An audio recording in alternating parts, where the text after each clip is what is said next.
आम्ही दरवर्षी 1 जुलैला कैलासवासी वसंतराव नाईक साहेबाच्या नावाने शेतकऱ्याचा सन्मान करतो। ह्यावेळेस आम्ही 1 जुलै ते 7 जुलै या सप्ताहाच्या कृषी सप्ताहाच्या माध्यमातून शेतकऱ्यांचा सन्मान करणार आहोत। त्याच्यामध्ये वसंतराव नाईक फाउंडेशन आणि कृषी विकास प्रतिष्ठान ह्या दोन्ही संस्थाच्या द्वारे आदरणीय गिरीश गांधी साहेब, आदरणीय अजय पाटील साहेब आणि आम्ही मिळून हा कार्यक्रम दरवर्षी आयोजित करतो। ह्यावेळेस कार्यक्रमाची रूपरेषा थोडीशी आम्ही बदललेली आहे।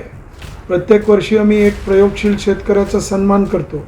ह्यावेळेस मात्र आम्ही 4 शेतकऱ्यांचा सन्मान करणार आहे, जे विविध जिल्ह्यामध्ये असतील आणि त्याचबरोबर एका कृषी क्षेत्रामध्ये शेतकऱ्याबद्दल, शेतीबद्दल लिहिणाऱ्या पत्रकाराचा देखील एक सन्मान आम्ही पारितोषिक देऊन करणार आहोत। ह्या सोहळ्यासाठी माननीय महसूल मंत्री, नागपूर जिल्ह्याचे पालकमंत्री नामदार चंद्रशेखरजी बावनकुळे प्रमुख पाहुणे म्हणून असणार आहे आणि विविध जिल्ह्यामधली सगळी शेतकरी मंडळी आणि कैलासवासी वसंतराव नाईक साहेबावरती प्रेम करणारी सर्व मंडळी, विशेषतः नागपूरमधली जी मंडळी आहे, बंजारा समाज असतील, इतरही समाज असतील, ते सर्वजण या कार्यक्रमाला उपस्थित राहणार। सर, कधी हा कार्यक्रम आहे आणि कुठे आयोजित करणार? हा कार्यक्रम आम्ही वनामती ह्या ठिकाणी आयोजित करणार आहोत आणि शनिवारी